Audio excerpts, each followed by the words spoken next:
Welcome to the Physician's Guide to Doctoring, a practical guide for practicing physicians.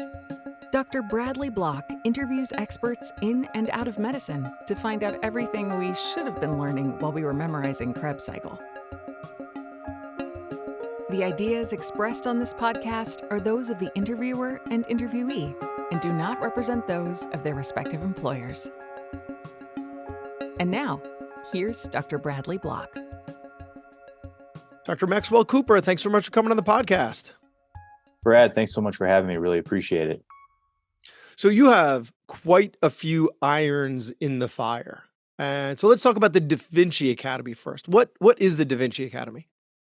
Yeah, so the DaVinci Academy is, as I like to say, a multimedia medical education company. And so I say multimedia because we have some videos, we have podcasts, and then we have some digital books that go with it as well. So it's a company that makes materials mainly focused for medical students, but now that's kind of expanded beyond medical students. And so it was a business I started when I was a medical student, third-year medical student. And I was an anatomy tutor for 3 years, and I grabbed my anatomy partner, and we couldn't really find any good source. And I'm sure you can appreciate, Brad, that most books out there for anatomy are 1,200 pages and very nuanced and not too concise. And so we wrote a book that was much more concise, bullet point format, and with lots of images, because as anatomists, as a surgeon, as radiologists, we like to see things in anatomy. And so then we made a video course to go with it. And we got a lot of positive feedback on that. So ever since then, we've done it for biochemistry. I'm sorry. So when you were a medical student, you and your anatomy lab partner, my old anatomy lab partner listens to the show. So how you doing, Josette? But you and your anatomy lab partner, you wrote a book. You wrote an anatomy book. Is that what you're saying? Yeah. It was written in outline format, but yeah, it was about a 300-page book, and I think we have over 150 images, I want to say, in it. Where did you source the images? Because I would think, unless you're like drawing them yourself, I think you run into issues with like copyright infringement. So what happens there? Yeah, so that's a great point. So thankfully, we used most of our images from the Gray's Anatomy textbook that was published in, I think, 1915, and it's one of those, as you know, it's over 100 years old. So I think we double checked this and made sure, but the copyright on those images had expired, and so they were kind of part of what's called. Not you think, you know. Yes, it has. Yes. Just in case one of the listeners is like, "Oh, I had no idea." Awesome, I'm going to use those images too. So because it's over 100 years or whatever the statute of limitations has expired. So they no longer own Dr. Meredith Gray. No longer owns the copyright to the pictures in the Gray's Anatomy. You can it's open source. You can just use them. Yeah, that's correct. They're in the public domain. Yes. Okay. Got it. Yeah, okay. Sorry to interrupt. No worries. And then the radiology images we used, I don't know if you're familiar with learnradiology.com, but that's run by a radiologist who I believe was the program director at Albert Einstein for a long time, but really nice guy, Dr. William Herring. He was very generous and let us use up to 30 of his images cost-free, and we just provided attribution to his website and great learning resource. So that's where we got the images from for that. And then when we did it for biochemistry, we were both biochem majors in undergrad. We both enjoyed it. And then for that one, we made a lot of the images ourselves because those are more kind of like diagram-esque, and they're maybe not quite the artistic or graphic design quality of what you would see in a professional textbook from McGraw-Hill or somewhere like that, but they're good, they're aesthetically pleasing enough and good enough to get the teaching point across, which was really at the end of the day more the point than just looking at pretty pictures for biochemistry. And then the last course we've done is histology, which we partnered with University of Colorado, the course director there for histology, Dr. Lisa Lee, and she's collected this great bank of histology images. So again, you can't do histology without the images, just like anatomy. So she was great partner for us who, both contributed lecture content and then also, provided a great bank of images for us to use. So that's kind of what we started out with. Hold on. So when you were a medical student and studying anatomy, it kind of made sense to put this book together because as you're putting this book together, you're also learning, right? It's a way to actively learn rather than just stare at the same images over and over. So I'm sure you were doing a ton of, but now you're an interventional radiology resident. Are you Right. being tested on histology? Is histology something that you're going to need to know for your exam? So then you are actually still doing the same thing of active learning, or now this is like a completely separate venture. Certainly, I'm not saying we shouldn't know histology. I just, as an attending, I I don't look at the slides. I'm sorry, I don't look at the slides. I just trust that the pathologist knows what they're doing. Um, I'm not an academic attending, so we don't like do a biopsy and then scurry down to the pathology lab like during the case while we're waiting for the frozen sections. Actually, because I don't do cancer anymore. But so is this something that you're actively doing as a resident, or this has become kind of a business that is separate and distinct from your learning? Yeah, I think at that point it's become more separate. I should say I don't produce as much of the educational content anymore. The anatomy and biochemistry was kind of in the like end of third year, and then we did a lot of it in the fourth year of medical school when you have much more free time to work on such things.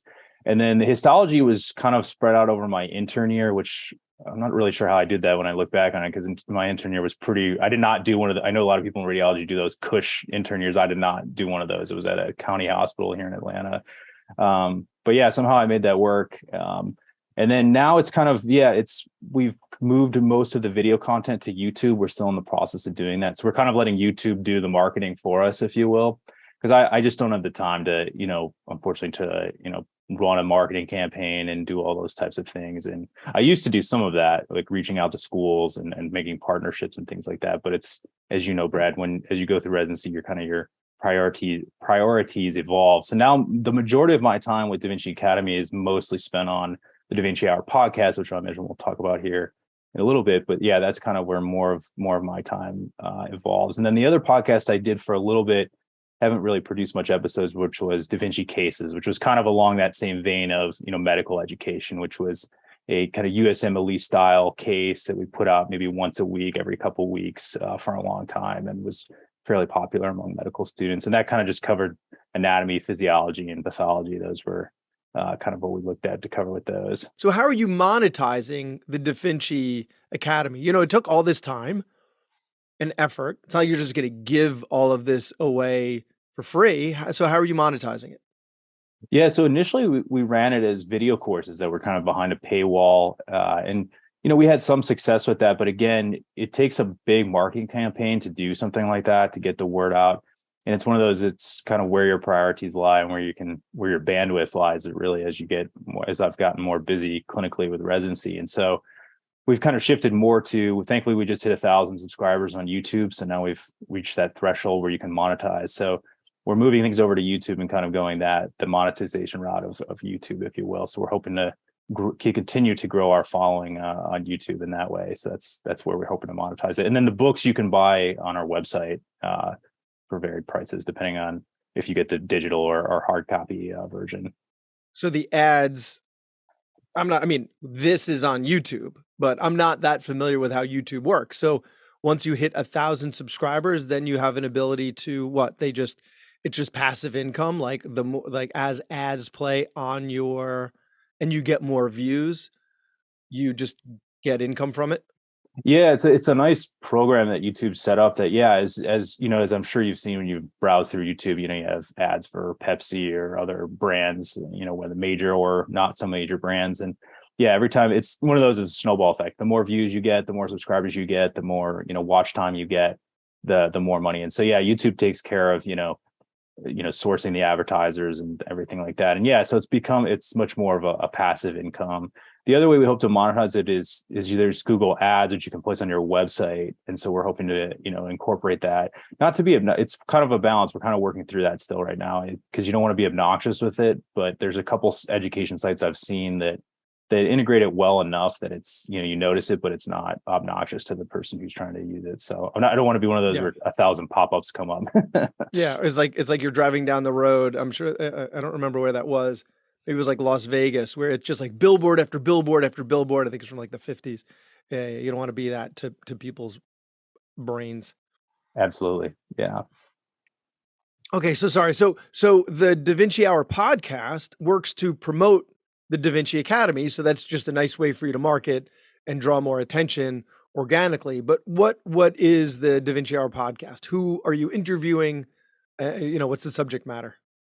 Yeah, so DaVinci Hour podcast, it really started out with, to be brutally honest, was to help, like you said, help promote the DaVinci Academy and help draw more attention to the education content. So it was much more of a medical student focus. So I'm sure you can appreciate, Brad, when you go in through med school, you're kind of rushed through all these rotations. The decision to go into like your field, for example, ENT, like my med school didn't have great exposure to that. Other med schools don't have great exposure to that. So I wanted to interview people from a variety of fields to give and ask like the real questions, like, things that med students may be afraid to ask, like, how bad is the call? How often are you on call? What are the salary options out there? Can't ask that question. You can't ask that. You can't ask that because they're gonna be like, you're lazy. You're not getting into our program. Right. Exactly. Because you can't, as you point out, you can't ask that kind of stuff. And so, because it could be taken the wrong way versus, I'm in residency now, I could get away with asking that stuff. And, these are often fields I'm not even in. So again, not to be too blunt, but I didn't really care. So, yeah.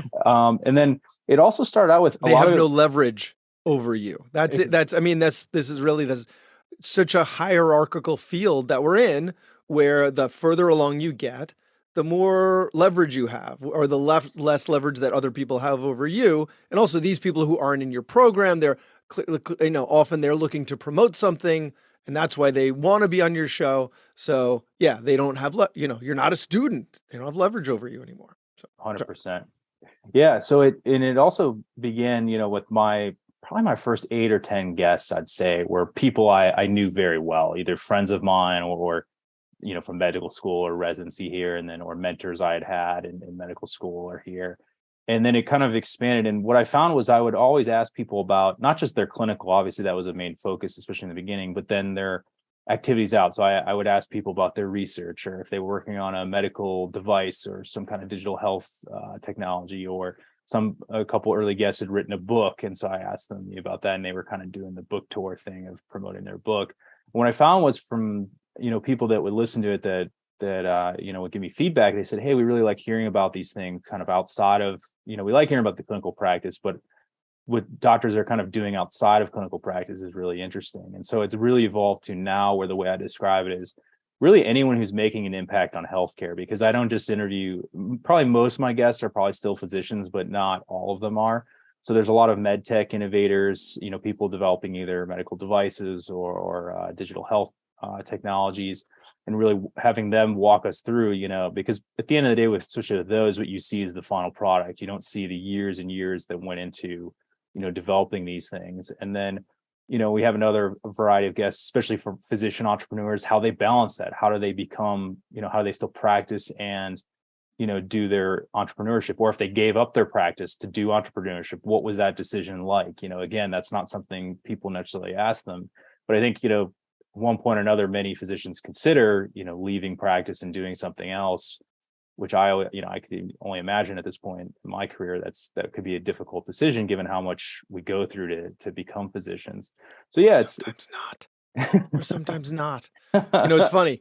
The dream is always like, when you're a pre-med, is to get into med school, or the dream is, once you get into medical, the dream is residency. Then the dream is fellowship. Then the dream is, the attending job. Once you're in that attending job, there's no other dream. So the dream becomes leaving the attending job. It's really interesting how that, I don't want to discourage you too much as a resident, but it's so common that like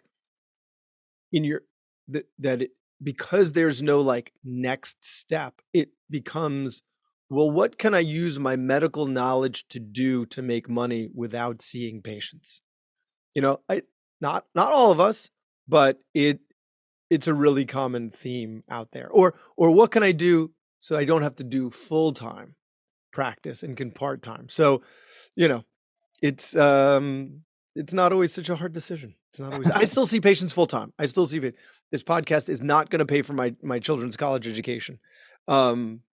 Unless all y'all can get all of your friends to start listening and downloading it on all of your devices, then maybe. But so yeah. So sometimes it's an easy decision, sometimes it's a hard decision. But certainly, if there's some hybrid model, I think that would make a ton of people really, really happy. So Yeah, I think that's a really interesting point. Yeah, I get a variety of answers because I always, especially if it's a physician entrepreneur, I always ask them. And if they stayed practicing, I always ask them, well, why, did you ever think about leaving clinical practice full time? Why did you stay doing it?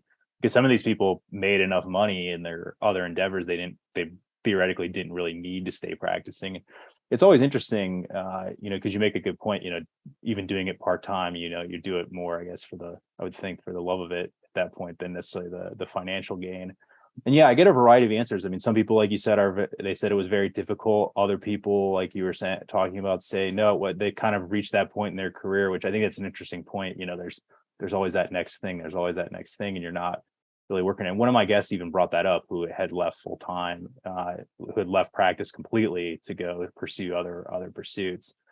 So yeah, it's an interesting, concept to think about people using their medical knowledge to do these other things. So I think that's something I've definitely enjoyed hearing about from different people's perspectives. Yeah, it's exciting to see that there's so much out there. There's a lot that we can do in addition to just being physicians, which also applies to you because you are somehow the DaVinci Academy, the DaVinci Hour podcast. You're also during residency, you're developing a medical device. Yeah. So, holy cow. I was just trying to keep my head above water, and you are holy cow. So tell us about the medical device. And again, what I'll point out with all these is fortunately, I'm not a one-man show and all of these things. I have great people that I've been able to work with on all these things. But yeah, the medical device is still in the very early stages. My co-resident and I here have been able to secure some grant funding with some great mentors in both interventional radiology, and then fortunately here at Emory, we have Georgia Tech kind of down the road, which is a big engineering school with a lot of great resources as well. So we're collaborating with an engineer over there to use his sensor technology that he's developed with a variety of biological applications to then essentially monitor patients' dialysis access during using a graph technology. So integrating sensors with graphs. So it's a really cool, thought where we, integrate both, this engineering technology into something we do all the time, which is vascular access and interventional radiology. So we're in the very early stages that we're working with, the engineers. It's kind of fun to, do my clinical grind, but then have these meetings in the evenings and off hours and talk with the engineers and kind of hear their side of, is this actually feasible? And then they ask for our, because you'd be amazed, these engineers are very, very smart people, no doubt about it, but sometimes they don't know what they don't know. They think, this would work, but then they talk with us and they realize that, this isn't practical in a clinical scenario, or when you're dealing with patients that have to, follow this or take care of this on their own, they don't see patients on a regular basis like we do. Yeah, they're not seeing patients all day. The fact that you see patients day in, day out, and you follow up with them on their graphs and you check and you're seeing that the problems are with them and you see them in all of the psychosocial aspects of their lives that go into the entirety of the patient, right? The engineers are thinking about the graft and the access, but that's it. So you offer them a lot of insight. And I think physicians often, we don't give ourselves enough credit for how much our expertise really matters in these times. So, okay. So can you tell me anything about this device? Like, it monitors the graft, so it's implanted in the patient with the graft. And then what does it monitor? Yeah, so it's still in the early stages, so I can't get too much on the specifics of it, but I would say what the overall goal is yeah, it's a graph that you use for an arteriovenous connection for dialysis access. And then within that graft, you have a sensor that basically monitors pressures within the graft. And so, if it's the graft become, a big problem with these grafts is then, a good proportion of them fail within 12 months out of implantation. And so, as grafts fail, as I'm sure you're aware that, that's, not a great scenario for the patient. It's usually an ER visit. It's always, some type of advanced imaging, often angiography, and then intervention, either whether it's, an interventional procedure with either stenting or declotting, or even open surgery to treat it. So and to have that happen in an emergent situation is both significant cost to the healthcare system. It's not a great experience for the patient. So what we're hoping to do is catch that early monitor this, catch it early, decrease ER visits. Maybe that, it still develops a problem, either stenosis or a clot or things, but we've catch it early enough that we can do it on an outpatient basis. We can image these patients, we can treat them, they can go home the same day and go on with their lives and go back to dialysis. And we're hoping it's something we can integrate with the dialysis centers so that they can monitor it, so that we can have these patients monitored, every time they get dialysis, and we can have a full picture of what is going on with their access. Right. You have not to use the word access overly, but you have access to these patients 3 times a week because they're getting their dialysis. So if there's a way to interrogate it quickly and easily, you interrogate it. Okay, start the dialysis. Interrogate it, start the dialysis. And if it hits some critical number, then they know, oh, I need to follow up with my doctor in the next couple of days because it looks like it's not doing well. Then this will save me a minute. So that's really an interesting it's an interesting solution. Um, but again, because you think about the patients differently, you're able to, think through the whole psychosocial aspect of the problem. That's amazing. Amazing that you're doing that as a resident too. Thank you.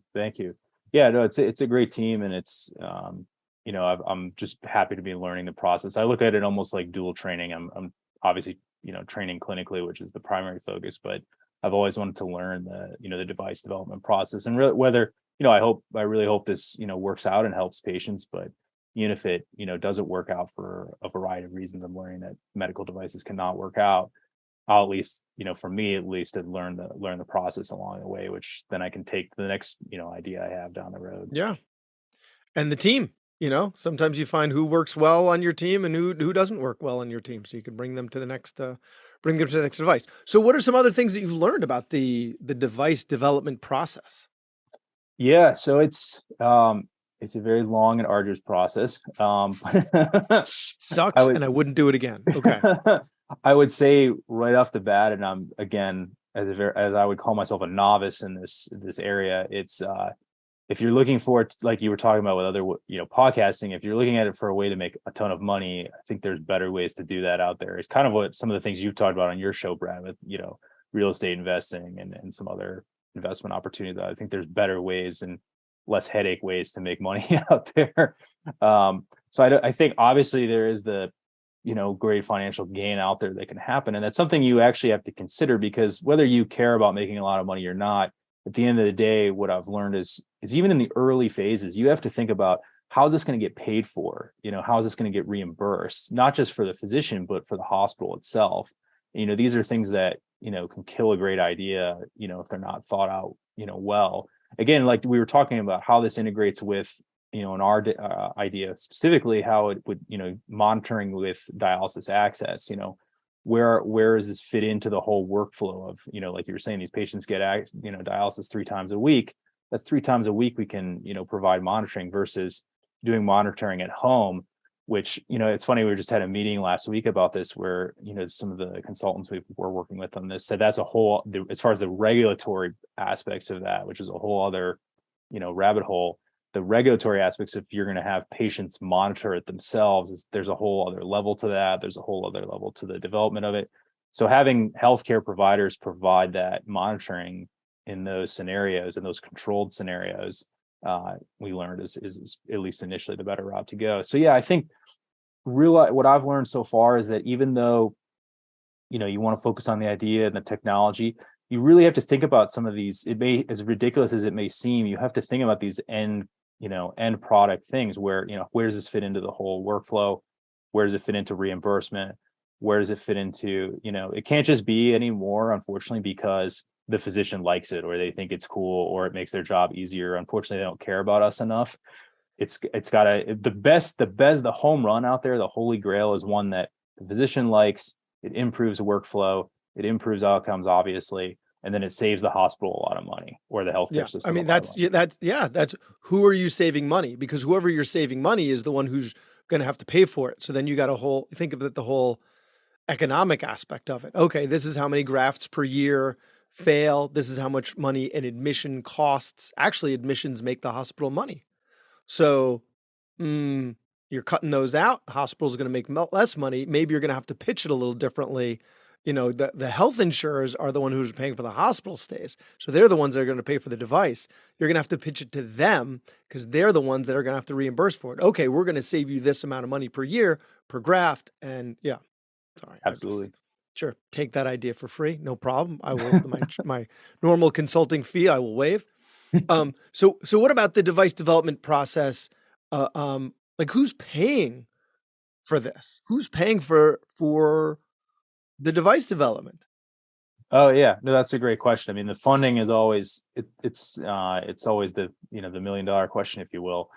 In our case, fortunately, we've been able to secure some grant funding through the School of Medicine here. The School of Medicine they have this grant fund that I think various donors have donated to, that they have basically you compete within the Emory system and you submit proposals, and fortunately ours were selected for 2 grants now to help fund this project and bring it further, bring it to the next steps. It's funding is something that's always on the back of your mind. We're okay where we are right now, but we have some plans coming up to hopefully apply for some more grants, because I mean, these things, each level you get to in this process, it just gets more and more expensive.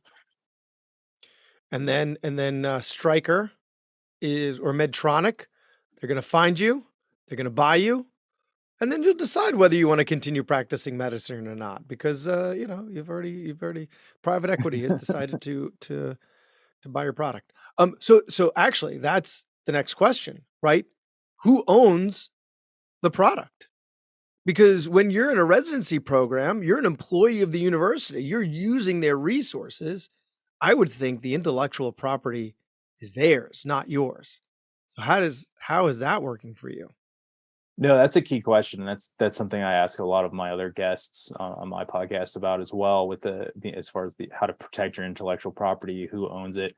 And you're absolutely right, Brad. In the university setting, it obviously varies, university to university, but Emory owns the majority of our intellectual property. We do own some of it, fortunately, but we don't own the majority of it, I would say. So even you're gonna have to work. You are gonna have to see patients. Okay. Yeah.